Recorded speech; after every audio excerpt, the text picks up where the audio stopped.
cela ne pourrait se faire qu'une fois que la Cour suprême serait prononcée. Pour revenir à notre sujet, inviter le président de la République à bien vouloir assurer et s'assurer du bon fonctionnement de l'institution judiciaire. Je voudrais rappeler que l'article 135 du Code général des collectivités locales stipule clairement qu'un maire ne peut être révoqué que par décret présidentiel. Monsieur le Président de la République, je n'ai pas encore vu ce décret présidentiel. Et seulement en cas de crime ou de faute grave, après une procédure contradictoire. Et je voudrais rappeler que dans le cas de cette révocation dont je fais l'objet, il n'y a aucune condamnation pour crime, il n'y a aucune audition, je le répète et le rappelle et le confirme, il n'y a aucun décret présidentiel et cet arrêté préfectoral est constitutif d'un excès de pouvoir manifeste. Il est donc caduc en droit. Et par ricochet, vous me permettrez d'interpeller respectueusement la Cour suprême pour vous dire qu'il ne s'agit pas de moi. Moi, je m'occupe d'autre chose aujourd'hui. J'ai d'autres objectifs et j'ai d'autres ambitions. Il ne s'agit pas de mon mandat de maire. Je voudrais vous rappeler que je suis d'abord un citoyen sénégalais. Je ne suis pas n'importe quel citoyen sénégalais, je suis un élu. Je ne suis pas n'importe quel élu, je suis le maire de la capitale du Sénégal, Dakar. Et je voudrais vous rappeler que Dakar est la seule ville du Sénégal citée dans la Constitution du Sénégal. Je voudrais vous rappeler que vous tous, autant que vous êtes, vous vous réveillez à Dakar, vous habitez à Dakar, et Dakar est le siège de la Cour suprême du Sénégal. Dakar ne peut pas être la seule ville du Sénégal aujourd'hui qui ne dispose pas d'un maire élu au suffrage direct. C'est anormal, c'est illégal et c'est manifestement antidémocratique. Je ne reviendrai pas sur ceux qui ont braqué la mairie de Dakar. Ceux qui me connaissent savent que je ne parle pas en l'air. Je ne menace pas. Je le dis et je le répète avec force. Et je prends tout le peuple sénégalais à témoin. Ceux qui ont commis ce crime contre le peuple de Dakar, ceux qui ont braqué la mairie de Dakar, ceux qui ont détourné le vote de Dakar seront punis. Ça, je vous le promets. Ça prendra le temps que ça prendra, ils seront punis. Quel que soit leur grade, leur titre, leur rang et tout protocole observé. Le Sénégal est une république et à ce titre, on doit apprendre à se respecter. Je voudrais donc dire que la Cour suprême est invitée ou à se prononcer, donc à confirmer que l'arrêté préfectoral est légal. À ce titre, je souhaiterais dire qu'elle est dans l'obligation de vous indiquer la loi qu'elle va convoquer et les articles qui seront aussi éventuellement convoqués. Je le répète, ça n'existe pas. Ou dans le cas contraire, la ville de Dakar doit rendre justice au peuple de Dakar en respectant le vote du peuple de Dakar. Ou la Cour suprême a aussi l'autre option, c'est de s'emmurer dans un silence qui ne dirait pas son nom. J'espère qu'on n'en arrivera pas là.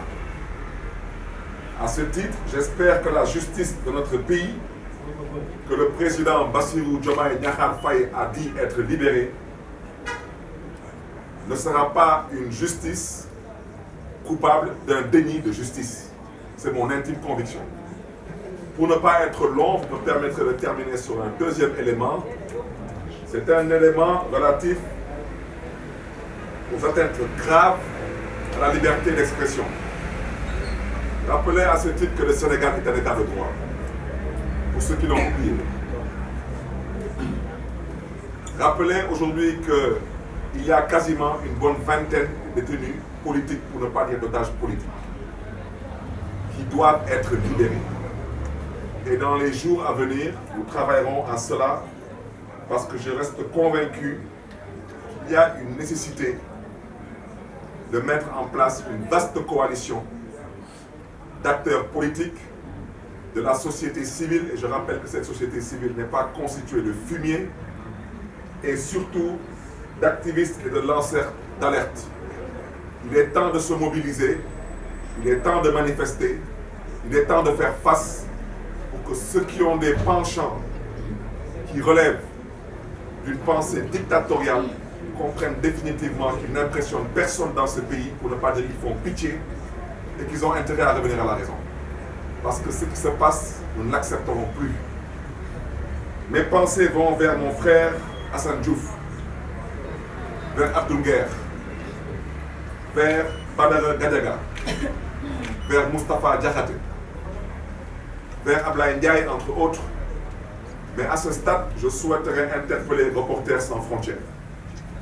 Monsieur Bachir Fofana est un éminent journaliste qui n'a fait que faire son travail comme tous les journalistes à travers le monde le font tous les jours.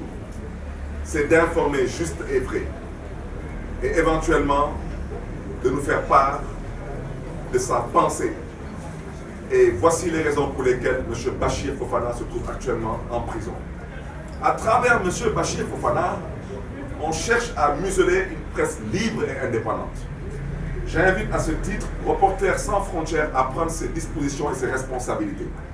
Quant à nous, acteurs politiques, nous ferons ce que nous avons à faire, parce que si les prisons de ce pays doivent se remplir, franchement, au stade où nous en sommes, c'est le cadet de nos soucis. Je terminerai seulement en disant que j'espère qu'on n'en arrivera pas là. Parce que si on en arrive là, malheureusement, la responsabilité du président Bassirou Diomaye Diakhar Faye ne pourrait pas ne pas être impliquée et convoquée. Et j'espère qu'on n'en arrivera pas là. Parce qu'il y a des individus dans ce pays qui n'en valent pas la peine. Il y a un individu dans ce pays qui a dit que ce pays a un problème d'autorité. Moi, je ne le crois pas. Le problème de cet individu, c'est qu'il confond. Il dit être chef de parti. Il a raison, il est effectivement chef de parti. Mais il a oublié que l'homme qui a été élu est chef suprême des armées. Et l'armée a toujours été une armée sous autorité.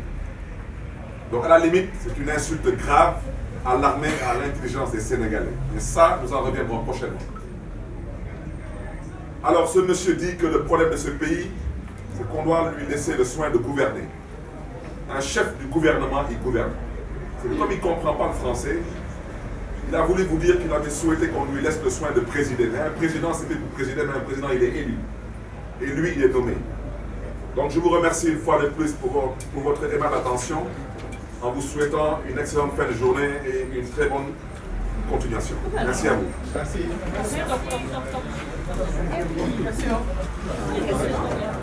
Moussa jox ma portable bi nii suuf micro bi noonu waaw Serge